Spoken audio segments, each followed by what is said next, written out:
Welcome back. If you have reached this point in season 2, something important may have happened. You might have one paying customer, one real user, one confirmed transaction. And now a new question appears.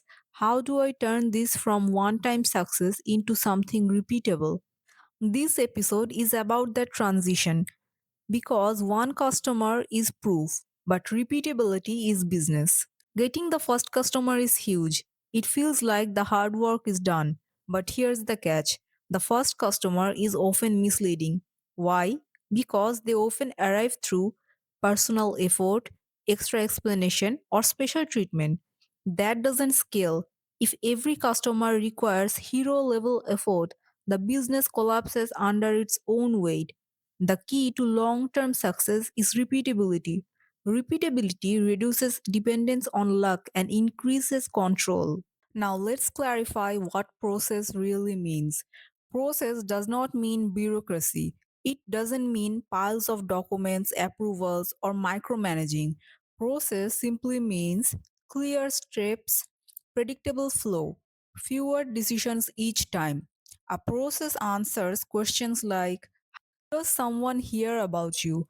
What happens after first contact? How do they become a customer? What happens after payment? If these answers changes every time, stress increases. If they stay consistent, the business becomes more stable. So, where do you begin? The easiest time to build a process is right after a success. Ask yourself: how did this customer find me?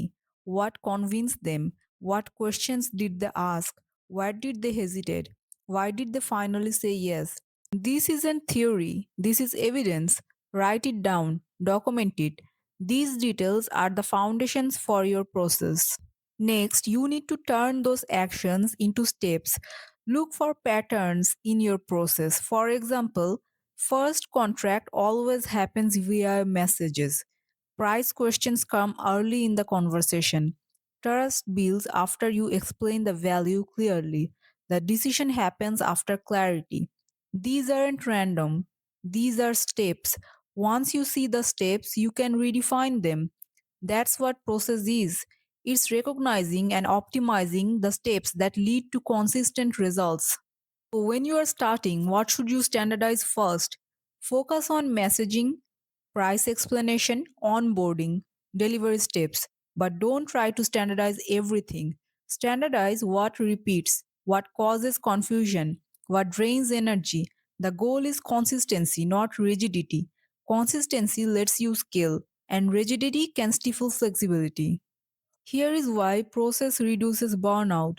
Without process, you think constantly, you explain repeatedly, and you solve the same problem daily. With process, decision becomes automatic, energy is preserved, focus improves. Process creates breathing room. Breathing room creates longevity. When your energy is saved for important decision instead of repetitive task, you have the space to grow. And remember, your first process will be imperfect. That's fine because processes evolve. They are not laws, they are frameworks that help you move from chaos to clarity.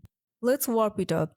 In the next episode, we'll step back and assess your progress honestly, what early tractions look like and what it does not, because misreading tractions leads to bad decisions. Thank you for staying focused. See you in the next one.